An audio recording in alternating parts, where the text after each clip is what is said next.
The Denver Broncos have officially wrapped up mandatory minicamp on Thursday at the Centura Training Center. Next up, it is training camp. We take a look back at everything through mandatory minicamp, the offseason program, who stood out on the offensive side of the ball, defensive side of the ball, and more. You're going to get that and all the action on today's episode, Locked On Broncos. You are Locked On Broncos, your daily Denver Broncos podcast. Part of the Locked On Podcast Network. Your team every day.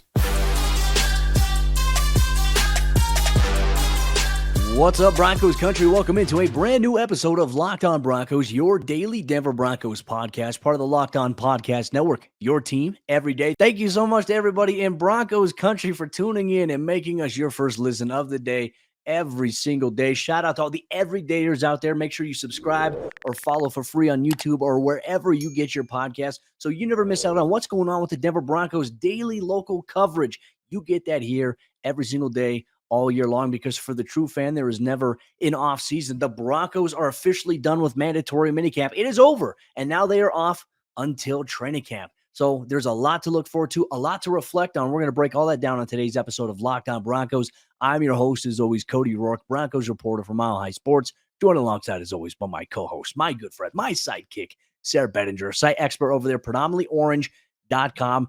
Sayre, minicamp is officially in the books. The Broncos were back on the field. A lot of people were wondering whether or not Sean Payton was going to hold a practice, because we've seen in history, right, even with Vic Fangio, Nathaniel Hackett, usually the last day of mandatory minicamp turns into a field day. It was all business for the Broncos. And to be honest with you, that's the way that it should have been. Denver has made tremendous strides this offseason, but it's good to go out on a high note with a crisp, short, sweet, to the point, but efficient practice that we saw on Thursday in Dove Valley.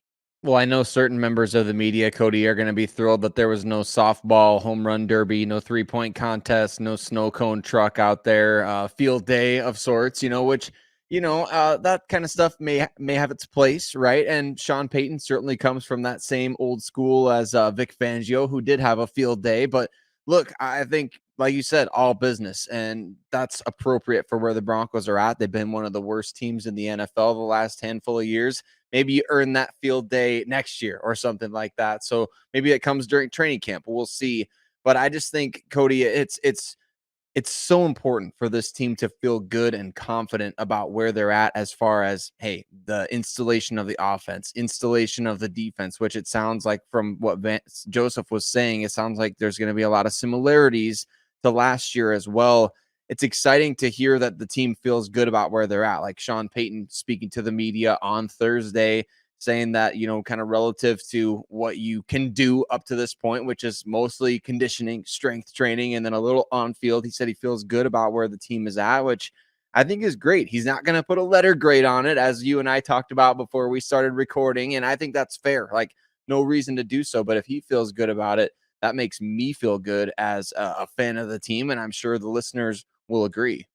And I want to reiterate here, just from my observations of watching Sean Payton, I like I said, the way he operates practice and the way that he is very reminiscent. And if you're an everyday listener, you've heard me say this in a recent episode of the show. He's so much like Mike Shanahan, and the way he goes about things, the way he approaches it, the way he just commanding everything on the field. I mean, it stands out. And look, going back to what you said, the Broncos, I think the players should feel good about the progress that they've made, where they're at. But it doesn't mean, hey, you feel good about it. There's still a lot more work to be done. And I think that early on in the morning on Thursday, when we met with Sean Payton, one thing he mentioned too, it was a great analogy, because he said he was talking with Broncos CEO Greg Penner, who was also at practice, and he came and kind of told us a little bit more of the story there. But Greg Penner has climbed 5 of the 7 world's largest mountain peaks in the entire world, right? And if you're a mountain climber and you've ever climbed a very illustrious peak, you know that you're going to start at the very bottom, right? Everyone wants to get to the top of the mountain, right? The mountaintop is the goal. It's the destination. But you don't just start from the bottom and make it to the mountaintop. You start at the bottom, you climb your way up, you come back down a little bit, just because your body and your brain, I mean, everything about you has to get, used to the altitude. It is an adjustment. So you may go up a little bit and then come straight back down to the bottom. You go up a little bit more afterward, come straight back down. You get the base camp you set up, you get acclimated, but you don't stay at base camp. And that is something that Sean Payton mentioned. You don't want to stay at base camp. You want to keep climbing the mountain here. And I believe, Sayre, just from my observation and my experience as a player, my experience as a coach, I truly feel like the Broncos, they've ascended this offseason, right? And obviously, it's a little bit of the offseason program. You have to carry that over into training camp. Training camp is going to be entirely different. And the way that we view practice will be entirely different because the pads are on. And then the preseason is going to be here.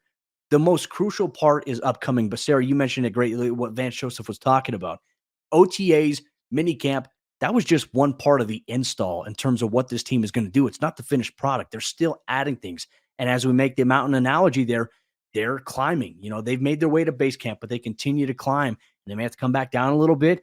It's not just an overnight process. It's going to take time. But I do think the Broncos overall as an organization, I think with the players as well, offense, defense, I do think that they're heading in the right direction, though. I think so too. It really feels that way. It feels like, they just have a different vibe around the organization. It feels like Sean Payton is kind of just leading in a very different way than we're used to seeing, right? And we mentioned this on yesterday's episode, but really since Gary Kubiak was around, a proven coach who's been to that mountaintop, if you will, right? Even if it was as an assistant coach before he got to Denver, Gary Kubiak knew how to get to the Super Bowl and win. He had done it before. And I think that really helped in that 2015 season where the Broncos here in 2023, Cody, not exactly the same as that 2015 team, but you can see the similarities and you can see there's opportunities for this team to compete. And it was really the addition of Gary Kubiak, I think, in a lot of ways that really pushed that team over the top. And I was thinking about this morning. I don't have this in the notes or anything like that, Cody, but I was thinking about like the Chicago Cubs. I watched the Chicago Cubs game last night and it got me to thinking about their 2015 team, how that team was just a young group of guys with a couple of veterans sprinkled in. What did they need more than anything else? They needed a guy like Joe Madden to come in and be the manager of all of it and pull the right strings. And they went from being a terrible team to being one of the best teams in baseball and then winning the World Series in 2016. So I'm not saying the Broncos who knows what could happen, but what I kind of think in the line that I'm going on there is you add Sean Payton as the primary ingredient to this whole, chemistry experiment that is the Broncos football team. I think that has that's exactly what this team needs, right? They have the players. They have that. What did George Payton say? It's a sleeping giant. Who's going to wake up that sleeping giant better than one of the top 25 coaches all time in terms of winning percentage and just all the different things that he's done? So I feel so much better about this team as they break from OTAs at this point. Well, and you can see it as well, the confidence with the players that they trust everything that Peyton is saying. You see it. I mean, he gets them to focus. He gets them to lock in. And there's just this business approach. And they're so productive, at least in the practices we've seen.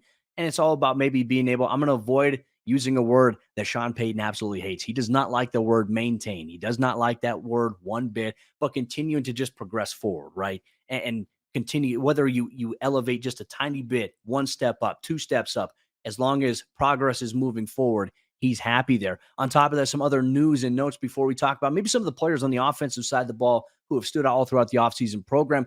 None of the players who are in for tryouts for the Broncos this week in mandatory minicamp are being signed to the team. They could look at something a little bit closer to training camp, but as of right now, the Broncos are not making a move in that department. Obviously, that was first reported by our good friend Mike Kliss, who I get to see every day at practice. Love Mike. Mike is one of the funniest and nicest dudes you'll ever meet, and I hope Broncos fans get to meet him one day. Aside from that, some other news and notes. I know a lot of Broncos fans were worried about Samaje Perine's injury. Sean Payton once again said, I'm never going to go into great detail about injuries, but I will tell you, he had Samaje had a bruised thumb. He was back out there at practice today, had tape on his thumb. He was good to go. He was fine. So Broncos country, deep breaths in. It's all good. Everything is working out here. Now the Broncos, they're off until training camp, which will set the table for a lot of exciting conversations. And we'll have coverage even from now leading up to training camp because you get coverage here, Locked On Broncos, every single day all year long. But one thing we will discuss is offensive players who stood out through the offseason program. You'll get that on today's episode, Locked On Broncos. This episode of the show is brought to you by our friends over there at Bird Dogs. Let me tell you about Bird Dogs. Last year here at the Locked On Podcast Network, they sent me 2 pairs of clothing. The first thing that they sent me was a pair of khaki joggers. Now, this is perfect for if you have want to go out to lunch, you want to look business casual. It has that look, but it feels comfortable. It's not as compressing as normal khakis, or you can even use them as loungewear. That's something that I do. They also sent me a pair of shorts with liners built into them, which is perfect for, going outside in the summer here in Denver. It's hot. There's times where it's hot, there's times where it's raining, but you have something that gets you around. It's comfortable and it doesn't make things sweaty. That's the thing I like about Bird Dogs. This year, they also sent me 2 pairs of shorts with built-in liners, and you can choose whether or not you want liners in your shorts or not. But they are by far the most comfortable thing that I own, perfect for any occasion, whether you want to just lounge at your house, lay in bed all day, you can do that. Or if you want to go out to lunch, go out to dinner, you can wear Bird Dogs there. They're also very, very comfortable, and that's why I advocate for them as well. They have various different color schemes and fit options, which fit a lot better than their competitors by a mile. And on top of that, they also include something if you order with them here today. Go to birddogs.com/lockedon NFL for a free Yeti style tumbler with your order. That's birddogs.com/lockedon NFL for a free Yeti style tumbler. You won't want to take your Bird Dogs off. We promise you that over here. Locked On Broncos.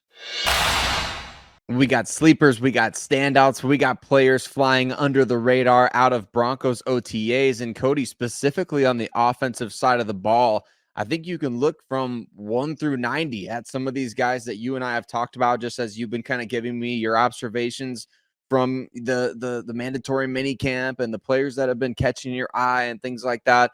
It really sounds like it's not just the starting lineup. It's not just the under the radar guys that's like, wow, that guy really popped out today. It's guys from 1 through 90 on this roster. And by that, I mean some of the best players and some of the guys that's like, who the heck is that guy?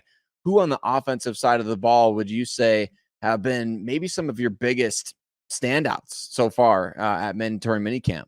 Yeah, I mean, I would say dating back to OTAs, some guys at rookie minicamp, all the way through mandatory minicamp. Now, I think that there are a multitude of players who have stood out. Let's talk about maybe some of the players that, when I say their name, they're not going to be as surprising to people in Broncos country. So let's start off with Courtland Sutton, who, in my opinion, I mean, Sayre, I feel like he's really taking things to the next level in terms of his offseason prep. We didn't get a chance to ask him too much about what he's done this offseason when we did get to meet with him at the podium a couple of weeks ago.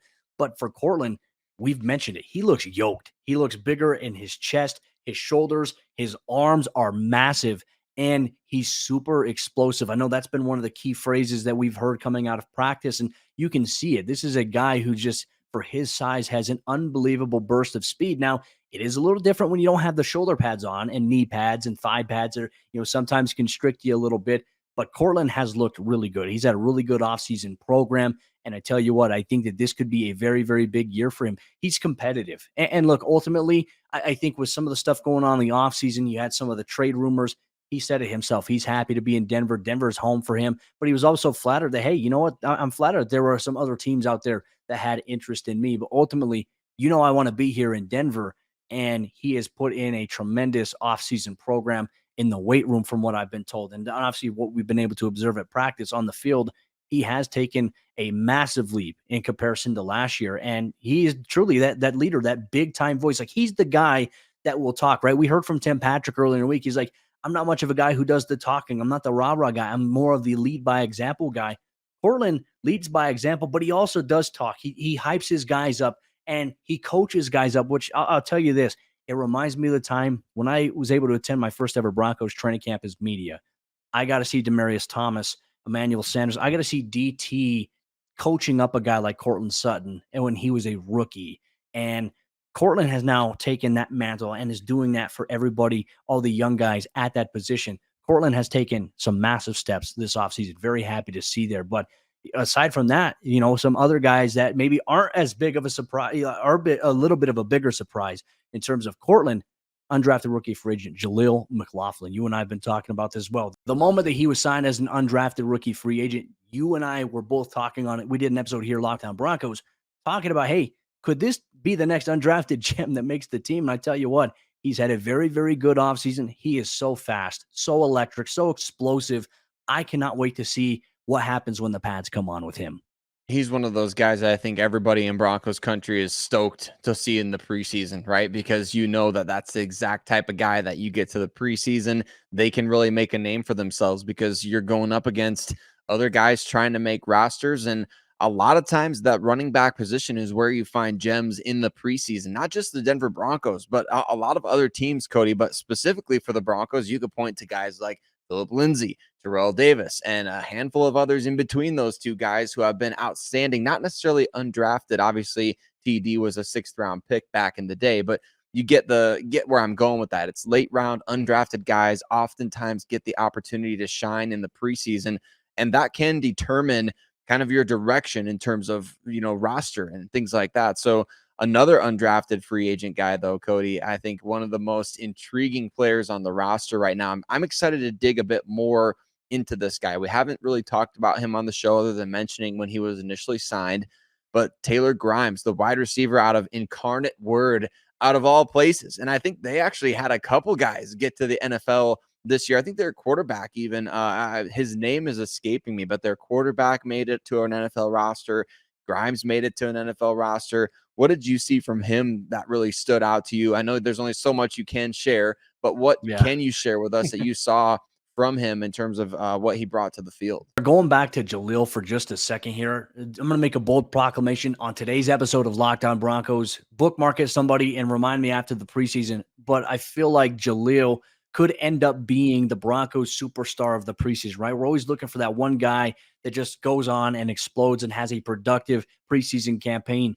Jaleel has all the makings to do that. But obviously, there's a lot of work that needs to be done in training camp and even in the preseason to get to that point. I wanted to talk about that. But in terms of a player who I felt like was probably under the radar from rookie minicamp all the way until now was Taylor Grimes. You mentioned wide receiver out of Incarnate Ward.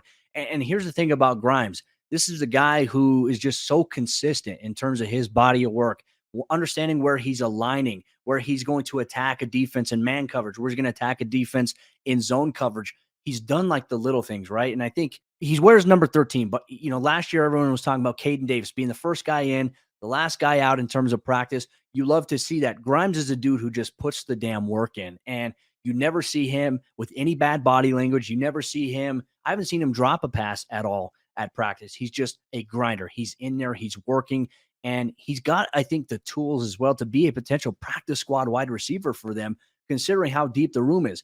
Everyone's so focused on, Cortland, Jerry, Tim, Marquez Callaway, KJ Hamler, Marvin Mims, and rightfully so. Those are probably the premier names in that room. But Taylor Grimes is a name who I don't think will make the active roster, but I do think the team will bring back on the practice squad if need be, if he turns in a consistent training camp and preseason overall here for the Broncos. And there's so many other players we can talk about, but ideally, the positions and other players I would like to discuss, there were no pads, there's no contact involved, so it's really hard to highlight that.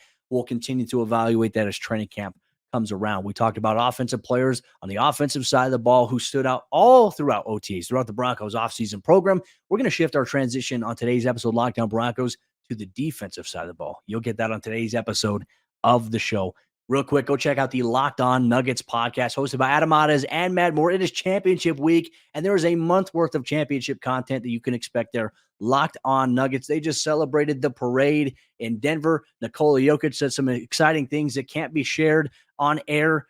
And Bruce Brown apparently is going to be coming back. Check out all the action. Check out all the recap and how this Nuggets team, after winning a championship, where do they sit? Adam Mares, Matt Moore, they have you covered. Locked On Nuggets, wherever you get your podcasts or on YouTube.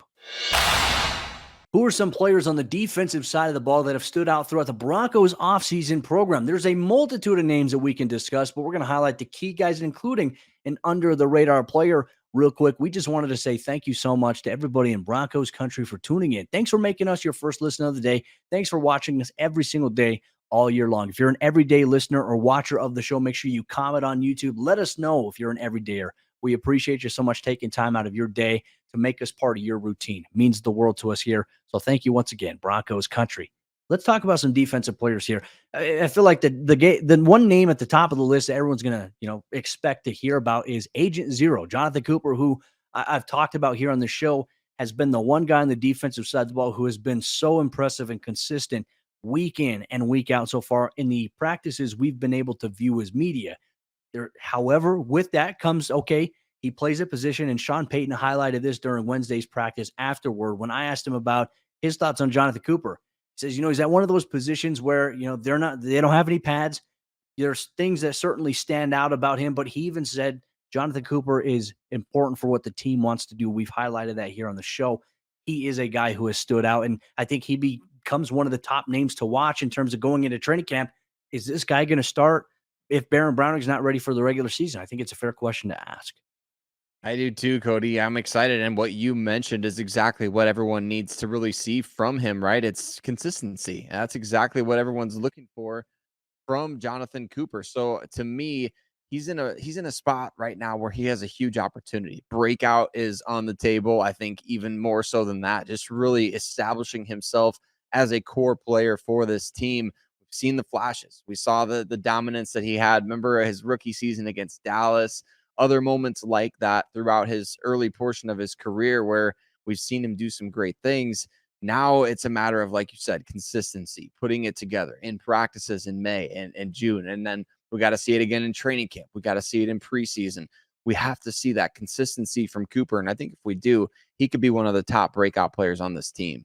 Another player to keep an eye on, and not really a surprise here because he was a key free agent offseason acquisition. Zach Allen, I tell you what, has looked very impressive all throughout the entire offseason, which we've been able to see things. Just big, fast, physical, and just I think understands the angles of being a pass rusher, right? And understands angles in terms of, okay, if I have to protect here against the run and maintain, let's say, contain in a situation, I know how to attack an offensive lineman, get myself in a position to where if it is a run, it goes inside, I can squeeze it down, make the play. If it goes to the outside, I can squeeze a stretch and still make the play. Or if it's a pass rushing situation, I know exactly how to attack and manipulate maybe the leverage of an offensive lineman. I've just noticed these things by watching him. He plays with a relentless motor, which, you add a defense with him. We just talked about Jonathan Cooper, who we know has a relentless motor. I think the Broncos are going to really try to work on getting pressure on opposing quarterbacks this upcoming season, not necessarily based on scheme, but more so based on talent, based on player traits that they have and attacking maybe some matchups there. I think that's a big plan about maybe what they want to do. I know Sean Payton has alluded to it. He's a guy that, deserves to be highlighted. But in terms of names that nobody is really talking about, I feel like when we talk about linebacker, everyone's excited about Josie Jewell. Everyone's excited about Alex Singleton, and rightfully so. Drew Sanders has been able to participate the last couple of weeks. Obviously, he's been dealing with a little bit of an ailment, should be fine to go for training camp here. Justin Sternad is a guy who's been on this team for quite some time and just simply it isn't always talked about. And now I think for him, he's really emerged as a key guy on the special team side of the ball because he's tall, he's lengthy in terms of wingspan, and he can run, he can move, which is beneficial for a guy like Mike Westhoff and Ben Kotwika. But on top of that, he's also a guy that I feel like defensively, when I've seen him on the field with guys like Jonas Griffith and other linebackers, he has made plays. He's getting to his drops. He's quicker. He's reading things, and he doesn't have to think much. And he is in a position where I feel like he can maybe be a guy in training camp that really takes a big, like probably a massive leap forward in comparison to where people have expectations for him. He's one of those guys where remember when he was drafted, like he was supposed to be getting into the lineup almost right away, which was bordering on unheard of. It sounded at the time, I mean, Vic Fangio was the coach back then, right? And sounded like he was going to be their primary guy to come on the field during nickel situations. So there was a trajectory at one point for Justin Sternad that was more than just, no, can he help the team on special teams? Or no, he was supposed to be like that coverage guy, the linebacker who can play all three downs, if not third down for sure. So I'm interested to see, can he really, bounce into that spot? The Broncos are pretty deep at linebacker. We kind of talked about how last year that seemed like maybe the weakest spot on the team. This year it feels like one of the top strengths. So what can he do with the opportunity? Drew Sanders missing a lot of minicamp and OTAs. What are you going to do to seize that opportunity? I'm excited for Sternad. And I think, yeah, like you said, it's an opportunity for him. It's something that he can go out and he can prove that he's more than just a special teams guy at this point. He can make an impact on that defense. And that was the hope too, right? And then his rookie season had that freak hand injury that, there was a risk of potential nerve damage, and there was a risk of him having to get his hand cut off. I remember that story. And for him, he missed his rookie season. That was frustrating for him. But man, he's smart. He soaks up. He knows scheme. He knows defense. And look, he's got aspirations after football to be in an NFL front office. He's smart enough to do it. We've talked roster personnel in terms of if you were to build your team with this guy, who would you build it with? We've had some of those conversations. I really like Sternad's insight on some of those. Under the radar player, in a sense, maybe not necessarily under the radar to maybe you and I, but maybe everyone. When you look at the secondary defensive backs, there's probably some other people that Broncos country maybe have their eye on. Let's talk about Jaquan McMillan. In my opinion, Sarah, he has been the one guy at cornerback that has really been under the radar overall, not being talked about enough, but has been in a position to make some plays all throughout OTAs, throughout mandatory minicamp. I had a chance to catch up with Christian Parker yesterday in a one-on-one interview, and I asked him about just development of guys like Damari Mathis, and they loved everything they saw to Damari coming out of college at Pitt because he played in an NFL-style defense already, played a lot of press man, and had to transition to off man. So they knew that Damari had the traits. But I asked about Jaquan McMillan, and he calls him J-Mac, and he said we had him in on a top 30 visit initially before, the NFL draft. And obviously he didn't go drafted. There was some competition with some other teams who wanted to sign him, but he trusted us in Denver. He trusted our coaching staff, especially on the defensive side of the ball. He saw the room and the guys that were in there. And, even though he was undrafted and he was on the practice squad, he got his opportunity, as we talked about week 18 against the Los Angeles Chargers. I asked him, what was it for you, as a coach in terms of developing players where he was able to step up there? And he said, J-Mac was a guy who was in every single position meeting every single week. He knew the game plan every week. He knew the offensive personnel that the team would be going against. He studied, he put in the time. And then when you get put in that position, you just go out there and you execute. And they said he did that. He went out there. You didn't have to think about it. And he made a great analogy. He said, there's no sticker that goes on your helmet out there when you get put on the field that says you're an undrafted rookie free agent. You're there. You're there for a reason. You got to go make plays. There's no excuses. And he went out there and he made plays. And he's a guy, Sarah, I'm telling you, he will work his way up the Broncos depth chart there. He will be a solidified option for them, even though they've made additions in the draft, even though they've made additions in free agency. Jaquan McMillan, I think, is a very, very big part of the Broncos' plans. And I can't wait to see in training camp and even in the preseason if he can go out there and he can capitalize on it, as you and I have talked about here on the show. And he can play inside or outside. I think that's really one of the biggest things that he brings to the table. Like his size kind of dictates, well, he should play nickel, but we saw, he could play out there with even a guy like Mike Williams. He can hang. So it's really, like you said, you win that game mentally before you even start playing the game physically. That completely changes. Like you said, you don't need any labels, undrafted, drafted. It doesn't matter. And what did we talk about? What Jaquan McMillan has? He's got ball skills and he's got instincts. And if you've got the ability to win off the field in terms of your preparation, understanding tendencies, understanding what guys do, winning on the analytical side of things, as well as being physically gifted and being naturally gifted, that's the makings. And we've thrown this out there before. I'm not saying Chris Harris Jr., but I'm saying, it's the next in line, right? He's that next undrafted guy with the chip on his shoulder who he plays so much better than his draft status. And I think that was exactly what Chris Harris Jr. embodied, right? Was the ability to win up here mentally. He was like prepared for every situation. And you don't play like Harris did nickel right away in the NFL if you don't win the game up here watching film. Jaquan McMillan showing well in that final game last season. I think that kind of showed everybody, wow, like this guy can play. He's got some serious chops. I'm excited to see him progress as well this coming season. He's one of our under-the-radar players that we'll be watching at training camp in Broncos country. Even though the mandatory minicamp is over, we still have Broncos content coming at you every single day, Monday through Friday. Or if you want to watch the episodes, you want to get a preview to the next episode of Locked On Broncos early, we always post them on YouTube in video format from Sunday to Thursday. That way, you get a little bit of a jump on the action. You stay ahead. And plus, we always have you covered if there's any breaking news. But even though that the Broncos are off, we're not off. We're on, and we're going to have you covered leading all the way up to training camp. We'll take a look at position battles, specific storylines to watch. We'll take a look at some other things that go on with this Broncos team leading up to NFL training camp. And then once that's here, it is full speed ahead. The season will be here. You'll have complete coverage here, Locked On Broncos. So make sure you subscribe or follow for free on YouTube or wherever you get your podcast so you never miss out on local daily coverage of the team that you root for on Sundays. We appreciate you so much, Broncos Country. Sayre and myself will be back on Monday for a brand new episode, Locked On Broncos.